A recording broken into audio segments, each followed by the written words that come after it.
Thank you for staying with us and welcome to the 6th edition of News Central TV, coming to you live from our studios in Abuja. I am Kayode Egbetokun, and here are our top stories. President Bola Tinubu has tasked the new Acting Inspector General of Police Tunji Disu on professionalism. 5 worshippers abducted as gunmen raid Celestial Church in Ondo State. Fatal bombardment sparks panic at Nasser Hospital in Gaza. We'll bring you details in a moment. We start out with the story of the newly appointed Acting Inspector General of Police, Tunji Disu, who was taken over as the 23rd indigenous Acting Inspector General of Police after his decoration at the State House by President Bola Tinubu. Mr. Disu, while taking over from Kayode Egbetokun, says that despite becoming the IGP, he will continue to be the officer that is known by personnel of the corps and one who recognizes the sacrifices being made by these personnel. Early in his remarks, the former Inspector General of Police urged his successor to consolidate on the gains that the police has made and enjoyed under his watch, and appealed to the personnel to continue to support the current police management. But earlier in the day, President Bola Tinubu tasked Mr. Tunji Disu, the Acting Inspector General of Police at the State House in Abuja, to uphold professionalism, integrity, and dedication to service in the discharge of his duty. Speaking at the event, President Tinubu emphasized the importance of commitment to national security and public trust, urging the new officer to contribute meaningfully to ongoing efforts aimed at safeguarding lives and property.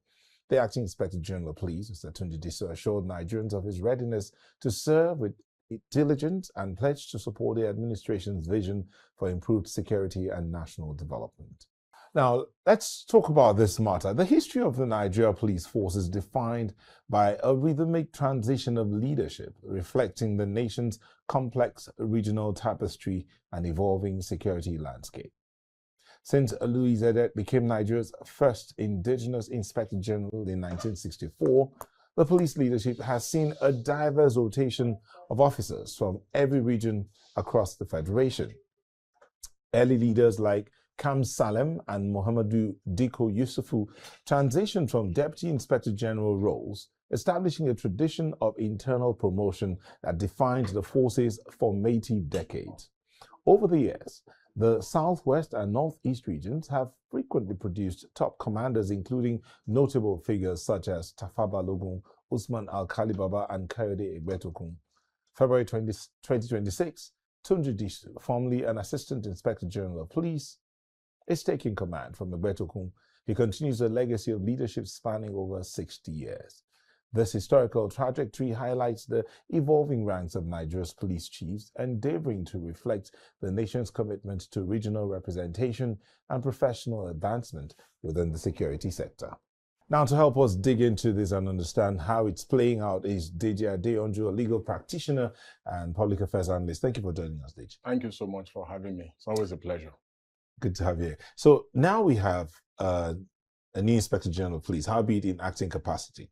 But let's look at how it's been we talked about from 1964 when Louis Edet came on board. How would you describe the progression so far? You know, I think the police, generally speaking, has had a culture of impunity and distrust. The Nigerian citizens see them more or less like armed robbers, extortionists, people who lack integrity, who do not have bribe takers, road blockers, people who like to protect the powerful, the rich, and they don't violate the rights of the powerful and the rich on the road, when they're on the road.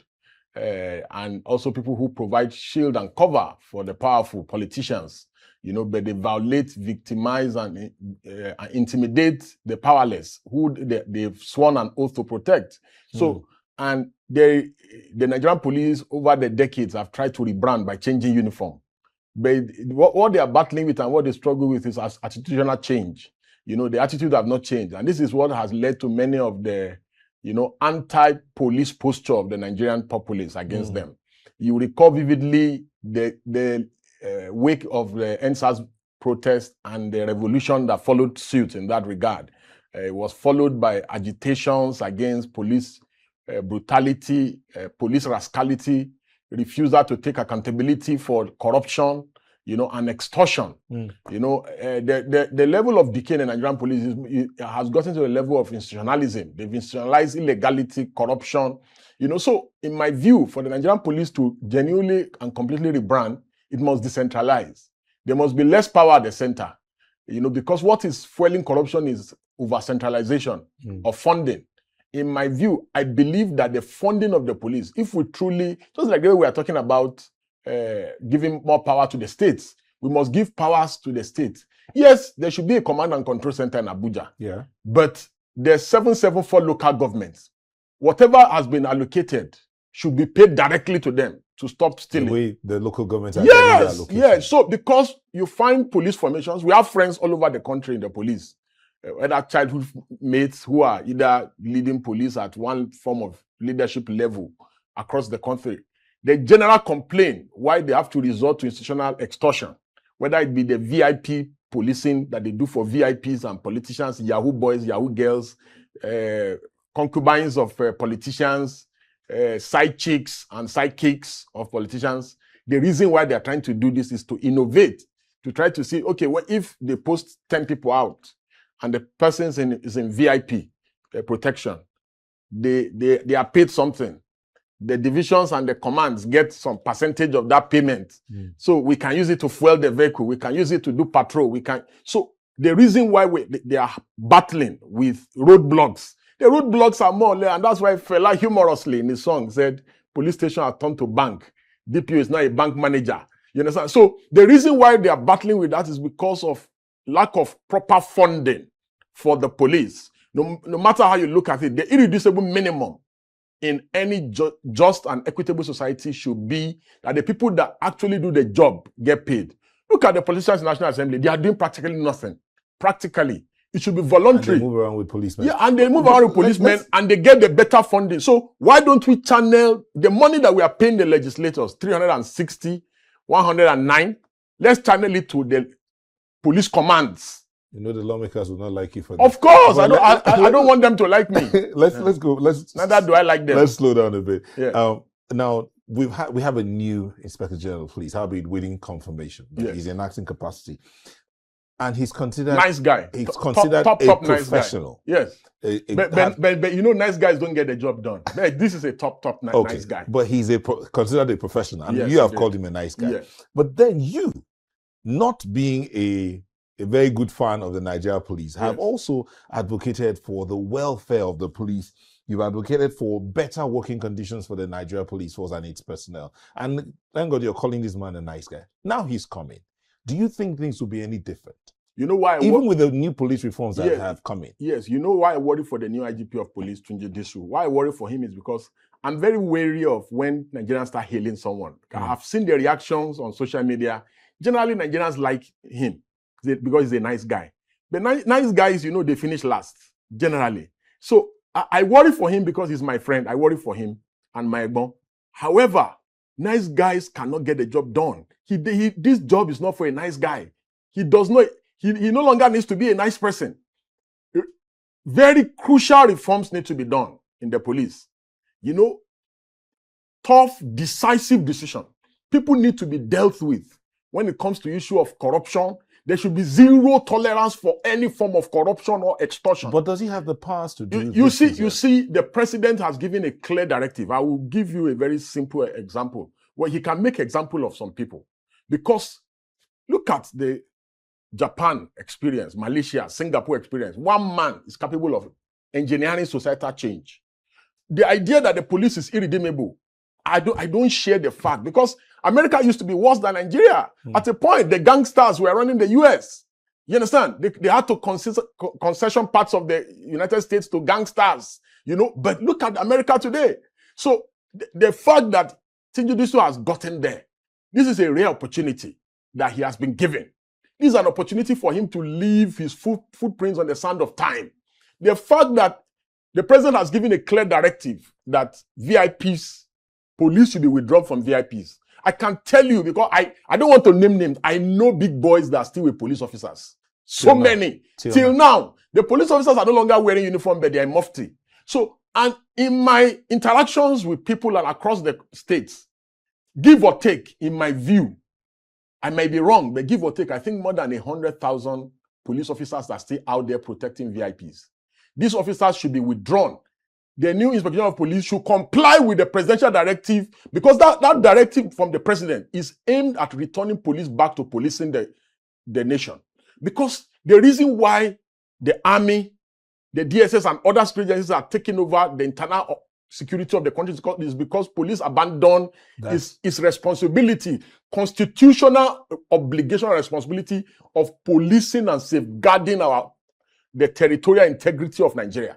So, because they have abandoned that responsibility, it goes without saying that other security agencies must now come and take over the job. So, police, they should leave bribe taking and face policing. Look, see, is it possible for you to combat internal security issues like banditry, terrorism, kidnapping, and police are not at the forefront championing the fight? How can you now say you have an effective policing system in our country? All right. Thank you so much, Deji. Thank you for coming in. Thank Deji you for having is a me. legal practitioner and human rights activist. Thank you once again for coming in. Thank you. Pleasure is all mine. Now, the federal government has filed a fresh 12-count charge against Mike Ozekome, senior advocate of Nigeria, regarding alleged forgery. This follows the withdrawal of previous corruption charges by the ICPC just yesterday. Mr. Ozekome and Pomfa Oseni are accused of conspiring to forge a Nigerian passport under a fictitious name. Prosecutors allege that the document was used to claim a property in London. The charges signed by Rotimi Oyedepo, senior advocate of Nigeria, include personation and dishonest use of forged documents. The case is now set before the Federal Capital Territory High Court in Abuja for hearing. And on to party politics. The Nadi Usman Caretaker Committee of the Labour Party has thrown an olive branch to the Abure side of the party, calling for unity. This was during a stakeholder summit in Abuja held at the Labour Party headquarters. The summit had in attendance both presidents of the Nigeria Labour Congress and Trade Union Congress, and is expected to help resolve the challenges within the party as preparations for the 2027 general elections continue. Because no structure can ever be built without a foundation. In 2023, we were mocked that we didn't really have a structure. And we didn't have a structure because we did not utilize that which we had. But now it's time for us to open our eyes, shine our eyes, use our structure, and show that we have the largest structure any political party can have in Nigeria. So I will call all my colleagues in the other faction to let us come together and rebuild this party. There's space. The caretaker committee have created a reconciliation committee. Let us come together and dialogue so that we can redeem Well, we'll be looking at this Labour Party matter when we return from the break, where we'll be speaking with Senior Special Assistant on Media to the Chairman of the Labour Party Caretaker Committee, Nadi Usman, Ken Asogwa. We're back in a moment. Please stay with us. Welcome back. We have the Senior Special Assistant on Media to the Chairman of the Labour Party Caretaker Committee, Nadi Usman, Ken Asogwa, in the studio. Mr. Asogwa, thank you for joining us. Thank you so much, Nelta. Okay, so let's start out with this olive branch you're putting out to the other side of the party. What's the point in putting out an olive branch if the guys you're sending the olive branch do not want to be a part of it? Well, I don't know. We don't live in their hearts to know that they won't accept it, but we'll keep trying. You know, in politics, the more the merrier. We are not out to pursue anybody out of the party. So we are asking everybody to come on board because we need all hands to be on deck to rebuild Labour Party from where it is now. So that is the whole essence. Incidentally, yesterday we had a guest here who says he's a member of the Labour Party, one of the executives, one Mr. Votu, I think Engineer Votu or something. He said that Barry Votu, he was here yesterday, and I do know that we put out a right of reply to the Abia State Governor and the Labour Party, where he said that the Abia State Governor and your chairman were trying to hijack the party for their personal gains. Well, I don't know the fellow you referred to, but I need to even come to your intro. When you were introduced me as the Senior Special Advisor on Media to the Chairman of the Caretaker Committee of the Labour Party.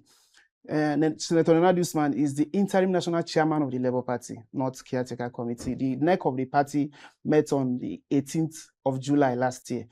and change the nomenclature to Interim National Working Committee. Okay. So that's it. That is it. So now coming to the fellow you mentioned, I don't know him, and he is not a member of the Interim National Working Committee of the Labour Party.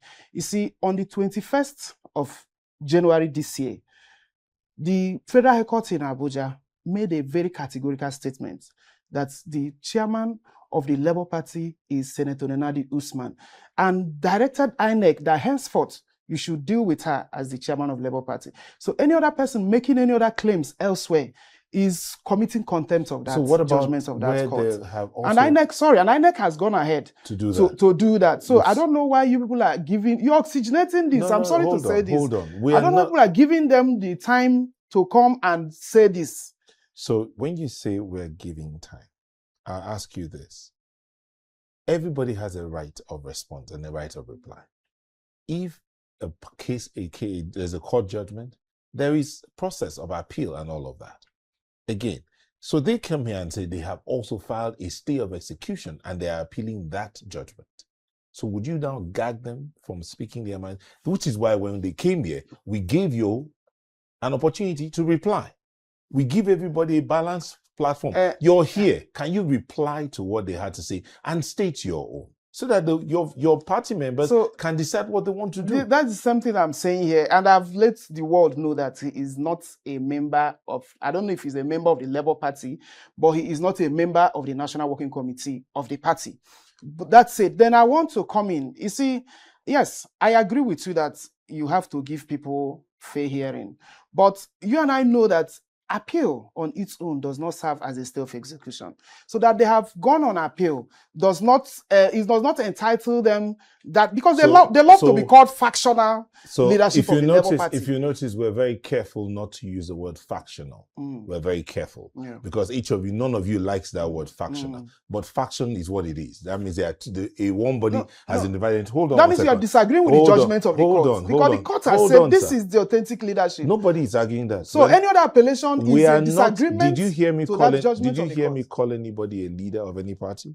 Did you hear us call anybody a leader of any party? We didn't do that. Yeah. But what we're saying is everybody that wants to speak, we will give you an opportunity to speak, and then we'll give the other person an opportunity to reply. And you're here to reply. Now, having said that, look at it from this other side, where the Supreme Court has said that anything leadership within a political party is the internal business of that political party.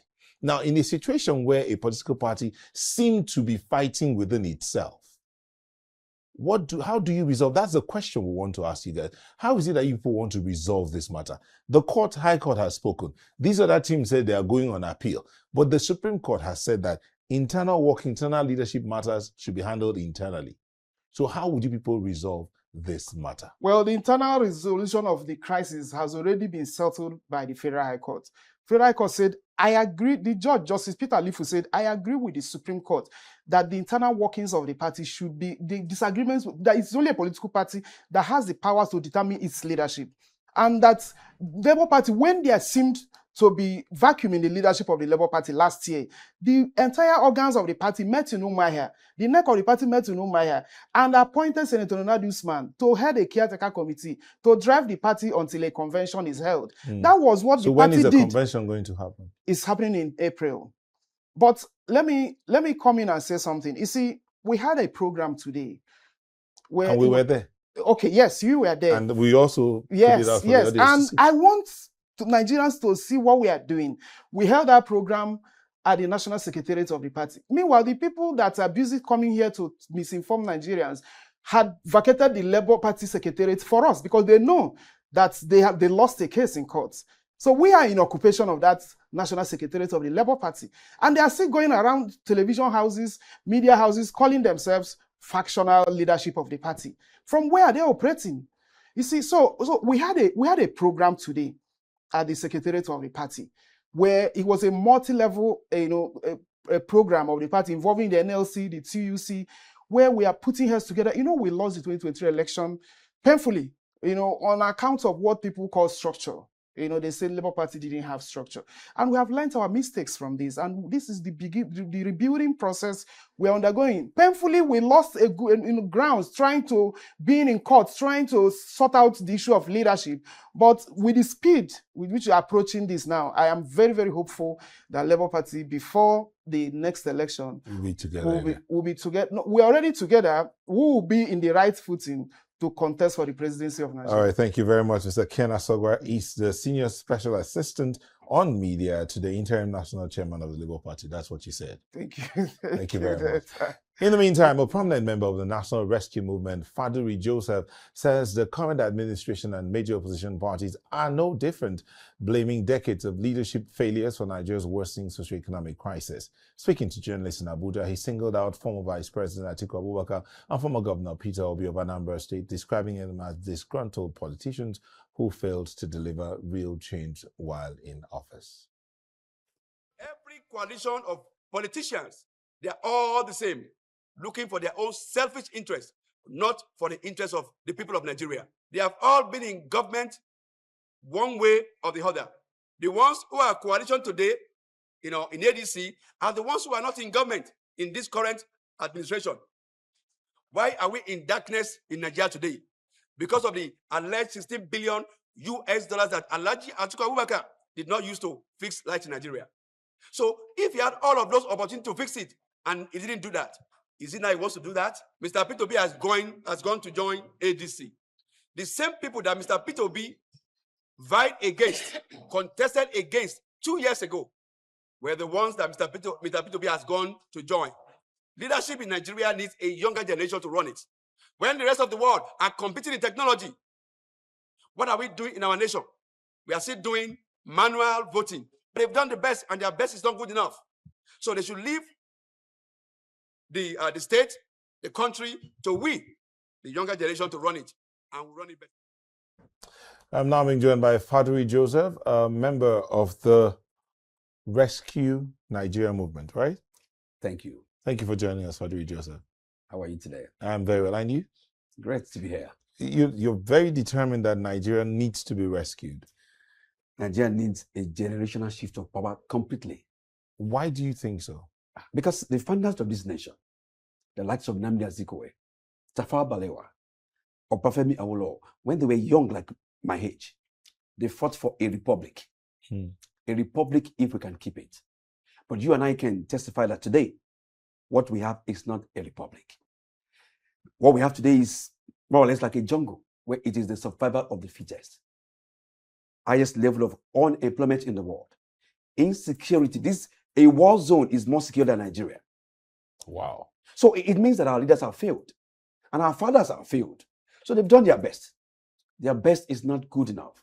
It is time for them to leave the stage and pass the baton to younger generation to run this country. Do you think would they be willing to pass the baton, or how do you intend to take this baton from? And that's why we started the rescue movement, trying to see how we can, gather support and get younger generations all around the world, especially the ones in Nigeria who can vote, to support us. Let's start, moving from state to state, talking to youth that look like us, that's within our range, who are the ones suffering the problem of this nation, who are the ones who are unemployed, who are the ones who want the opportunity but they're not there, who are the ones running abroad looking for greener pasture, when there is everything in their nation. This is a country where we have everything, yet lacks everything. But let me ask you this question. I know that in that press conference you held, you practically took all the politicians, all the older politicians, because you're a politician here, you took all the older politicians to cleaners, insisting that they have failed Nigeria. Can you tell us why and how you think they failed Nigeria? Let me list these older politicians. You don't need to list them, but if you must. If I want to list them. No, go ahead. But if you look at the President Bola Ahmed Tinubu, Alhaji Atiku Abubakar, and many of them like that, when they were young like me, they enjoyed the best of this country. School was free. Quality education. Before you graduate, job was waiting for you. With Pojo 504 or more. You were sent abroad to go and study, and you come back, everything was good. Nigeria was then the most secure in the world. Nigerian passport was bigger and better than American blue passport, because you can go to anywhere in the world with no visa. What do we have today? The same people that enjoyed all of those are giving us the opposite. They refuse to preserve that same thing they enjoyed. So they failed the country. So the best thing is for them to pass the baton to we, the younger generation. While the world is talking about AI, we're still talking about rice and beans and 2,000 handout for election. So the question then will be, how would you make a difference? How would the youth make a difference when they're not united? For instance, if I ask you now, how many people or how many members do you have in the Rescue Nigeria movement? How many people are coming to say, okay, we'll work with you to rescue Nigeria? How many even believe, or how would you rescue Nigeria? Let's put it that way. How would you rescue Nigeria?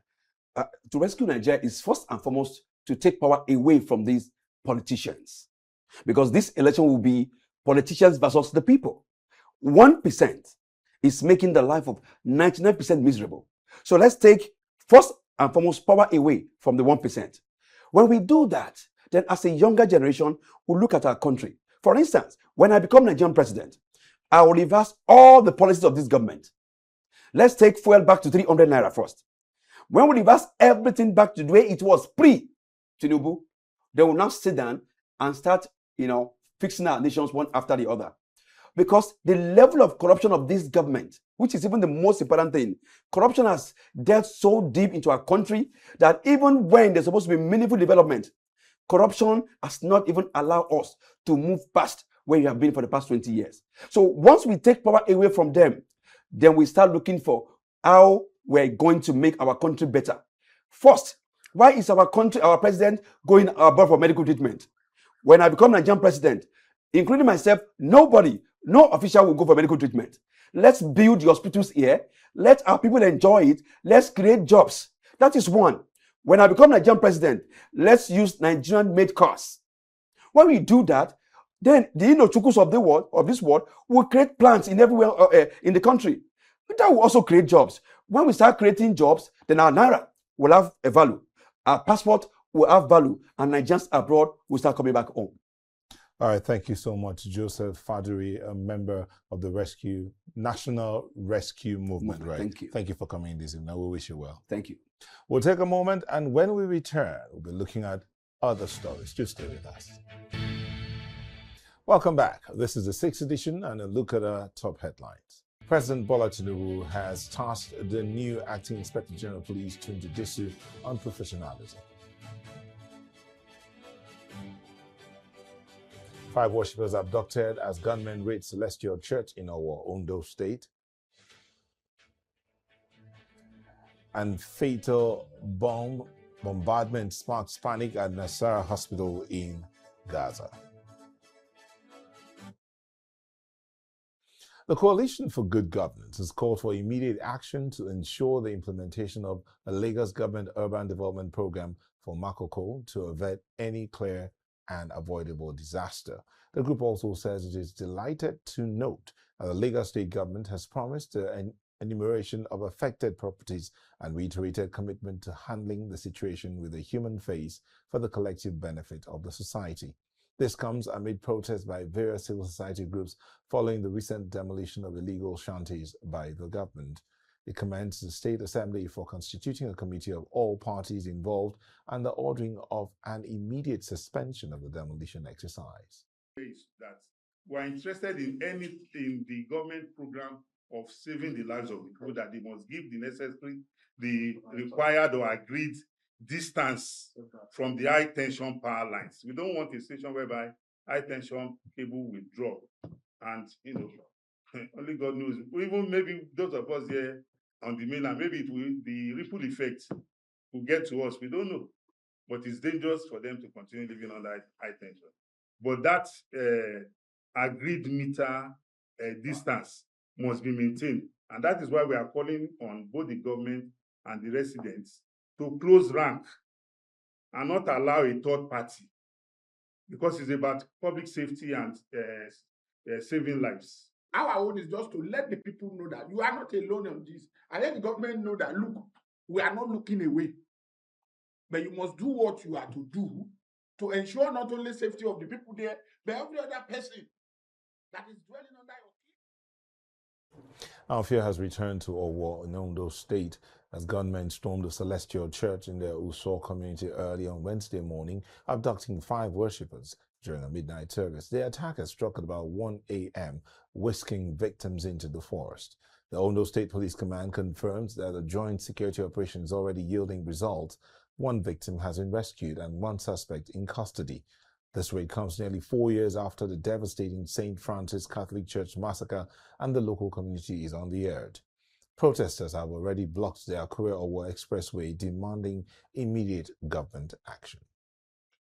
Meanwhile, in Ondo State, the Department of State Services has arrested a suspected Islamic State West Africa Province commander linked to the 2022 attack on St. Francis Catholic Church, where more than 40 worshippers were killed. The security sources say the suspect, Sani Yusuf, was arrested in the Iguosa community of Ondo State after years on the run. Authorities described him as a high-profile ISWAP commander who allegedly helped plan the church attack. Yusuf is the 6th suspect arrested in connection with the massacre, while 5 others are already standing trial. Away from security matters, the federal government of Nigeria has been asked to review its ban on solar panels. Stakeholders who launched a national advocacy campaign in Abuja say that this will worsen the current energy poverty level and the effects of the policy on citizens and rural households.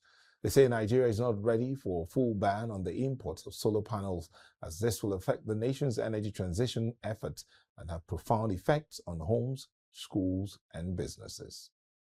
We also need to look at the preparedness for Nigeria to ban solar imports into the country. And if we find that we are prepared, which means we've built enough local capacity to supply and to take care of the demand and the local needs, then yes, we can go ahead and maybe not a full ban, but a phased ban, or maybe a tariff tariff imposition on imported solar products, so that our local manufacturers can compete favorably with. At the moment, we are not ready, and if we make a blanket ban now, then we'll further put millions of Nigerians into darkness. The energy poverty gap in Nigeria can be reduced if we take serious investment into clean energy. Already, in nearly every community in this country, there is one solar panel or the other providing at least basic lighting for people.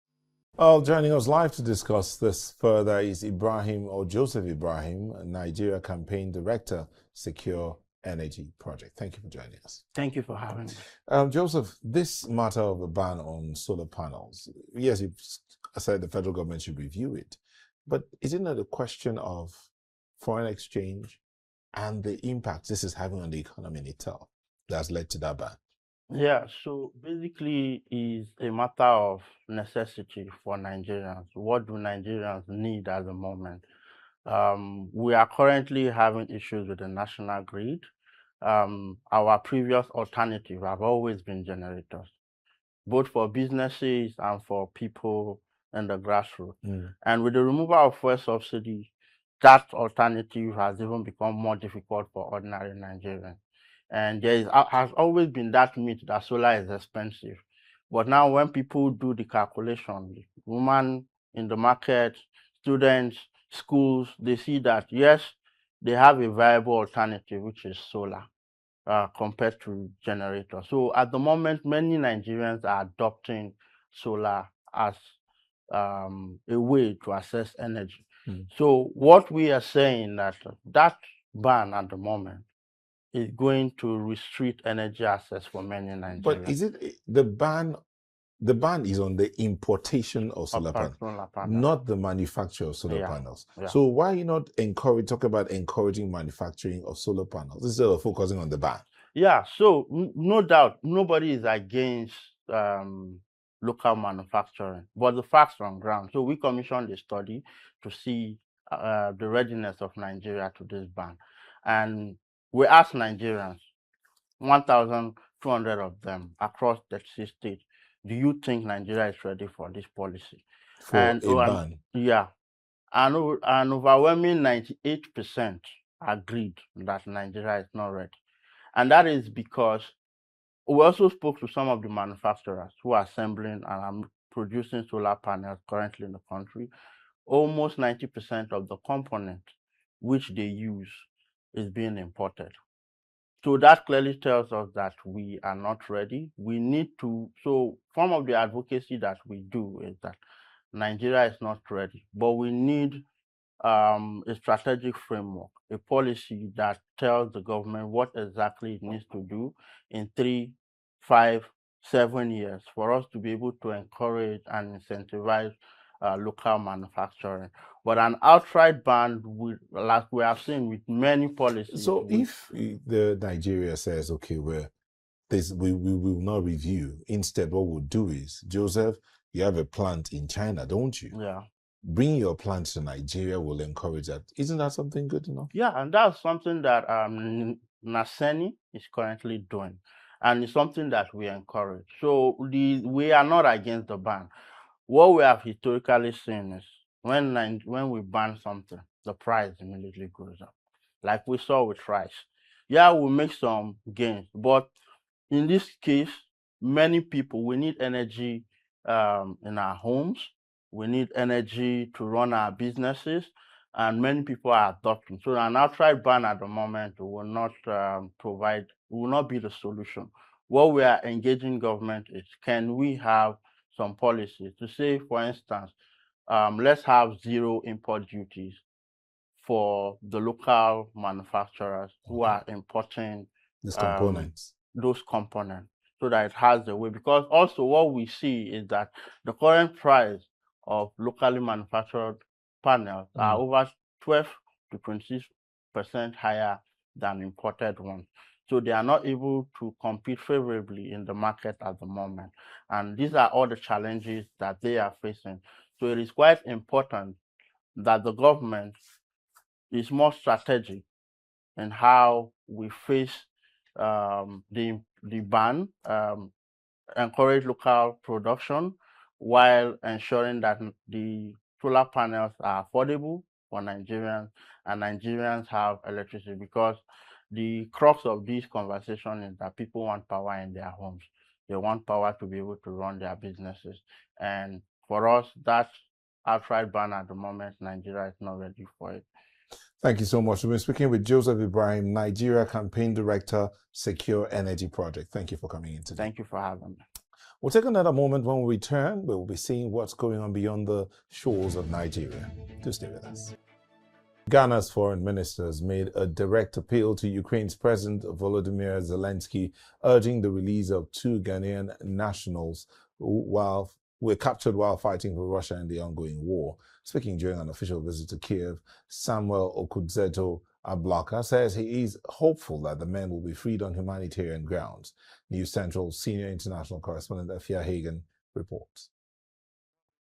Ghana's Foreign Affairs Minister Samuel Okudzeto Ablakwa has called on Ukraine to release 2 Ghanaian prisoners of war captured whilst fighting on the Russian side of the conflict. The 2 men were detained during Russia's 4-year invasion of Ukraine, a war that has drawn in foreign nationals from across the world. During meetings in Kiev, Mr. Ablakwa appealed directly to Volodymyr Zelensky, expressing what he described as optimism that the Ukrainian leader would act with compassion. We are quite optimistic that this visit will be very successful, and that in my later discussions with President Zelensky, he will be magnanimous and compassionate, and on humanitarian grounds release these 2 Ghanaians to us so that we can go back home with them. Ghana has maintained a position of non-alignment throughout the conflict and has consistently called for peaceful dialogue. The circumstances under which the 2 men travelled to join Russian forces remains unclear. Across Africa, there have been reports of young men being recruited or travelling independently to fight in the conflict. Diplomatic sources say Ghana's government is now focused on securing their safe return, regardless of the circumstances that led them to the battlefield. Ukraine has previously conducted prisoner exchanges with Russia, but the fate of foreign fighters has often been handled separately. For Ghana, the priority is humanitarian. The Foreign Ministry says it will continue high-level diplomatic engagement until the two nationals are safely returned home. For News Central, I'm Afia Hagan. And South Africa is hosting a meeting of SADC health ministers in Johannesburg. The summit aims to discuss priority health issues, review progress made on regional health commitments, and strengthen collaborations in addressing shared public health challenges in Southern African development countries. News Central's Bongani Siziba has more. In this digital age, your health information is more valuable than ever, but a lot does happen behind the scenes. This is where the debate over data sovereignty comes into focus, and it's gaining prominence across Africa, including Kenya.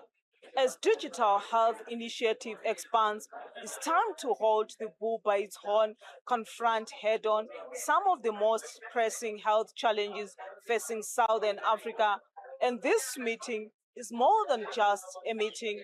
It's a hub where new ideas, policies are born, shared and shaped for millions across the region. The significance is that we are discussing our problems, and at an appropriate time when there is turmoil around the world, where multilateralism and healthcare financing is now receding. Over the years, HIV and AIDS have ripped through African communities, leaving scars in social and economic fabric.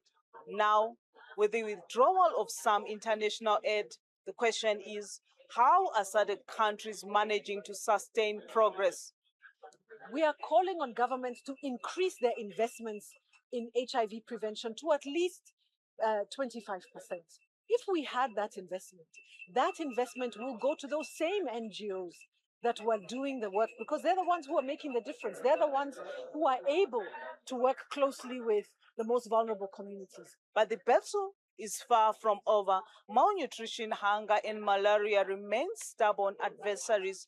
Yet, amidst these challenges, there are remarkable achievements, particularly in the adolescents' health. Many countries have reported significant progress in empowering young girls through education and health initiatives, leading to more informed and resilient adolescents. So while the progress is good, we need to see much stronger progress across the region, and it's uneven. One of the key targets discussed is ending the tuberculosis by 2030. While TB continues to be a concern in the region, recent data shows a decline of 26% in TB cases in 2024. That's a promising sign, but work continues. In a region where health challenges are interconnected, these leaders are committed to a shared vision, stronger health system, healthier communities, and a future where no one is left behind. In Johannesburg, for News Central, Bongani Siziba. Mourners gathered at the Nasser Hospital in Khan Yunis to grieve for a young man killed by an overnight strike. The sudden attack shattered the fragile peace in southern Gaza. Family members say the family felt safe moving about during the truce, only to face a devastating and unexpected bombardment. Despite the official ceasefire, local residents now fear the violence has resumed. The grieving community remains shaken as they realize the promised safety of the truce has vanished. خبر الصاعقة يعني احنا بظل الهدنة يعني بتوقع انه بنتيجة خبر انه نطلع الواحد بأريحية على انه في هدنة، لكن هذا ما فيش كلام، ما فيش في هدنة، كل يوم بيجي عصابات وكل يوم في شهداء كل يوم. 8 years after the assassination of Rio de Janeiro councillor Maria Franco and her driver Anderson Gomes, Brazil's Supreme Federal Court is hearing final arguments in the trial of the politicians and former police officials accused of ordering the killings. Prosecutors allege that the former lawmakers Chiquinho and Domingos Brazao ordered the 2018 murder in retaliation for Franco's opposition to militia-linked land deals in Rio de Janeiro. They told the court there is no doubt about the brothers' criminal responsibility. Judges are expected to begin voting on Wednesday as Franco's family renews calls for justice and an end to impunity. Nós não podemos falar de justiça plena para Marielle Anderson se não destruirmos a estrutura que possibilitou que eles fossem assassinados da forma como foram. Então, eu agradeço a todos e todas que acompanharam até aqui e espero que o Supremo faça hoje uma condenação que seja exemplar para que dê a mensagem ao nosso país para que isso nunca mais aconteça. Obrigada. Pode deixar impune. A justiça plena para minha mãe e para o Anderson passa pela responsabilização, passa pela não repetição e pela reparação para nossas famílias. Então, hoje é um dia muito difícil, é o dia que a gente sonha e sonhava acontecer nesses últimos 8 anos. Então, quero agradecer a todo mundo que fortalece a nossa luta e que amanhã a gente sai com a vitória. Obrigada. Nossa expectativa é de ver finalmente a justiça ser feita, de ver finalmente o Brasil mandar um recado para o mundo de que é o momento de virar a página. Staying in South America, Peru's interim president José Balcázar has sworn in a new cabinet at the government palace in Lima, appointing economist Denis Miralles as prime minister, despite earlier indications that the former presidential candidate Hernando de Soto will take the post. Miralles, a former economy minister, will serve until July 28 when a newly elected president takes office. Several ministers from the previous administration were retained as the government pledged economic stability and a stronger fight against organized crime. The appointments come ahead of the April 12 general elections, where more than 27 million Peruvians are expected to vote. And that's all on the 6th edition. But before we go, let's look at our headlines again. We told you that President Bola Tinubu has tasked the new acting Inspector General of Police, Tunji Disu, to stay professional. And the insecurity once again reared its ugly head in Ondo State as gunmen raided and abducted 5 worshippers at a celestial church in Owo. We also told you that the Gaza ceasefire has been threatened by a fatal bombardment that hit Khan Yunis. We would like to hear from you. You may send your comments and eyewitness report to the WhatsApp number showing on your screen. Do follow us on social media. We encourage you to do so. We are at News Central TV. You can watch News Central live on DSTV channel 422, GoTV channel 23, Star Times channel 274, Able TV, and YouTube. Many thanks for watching. We'll see you again tomorrow. I'm Neota Ibi.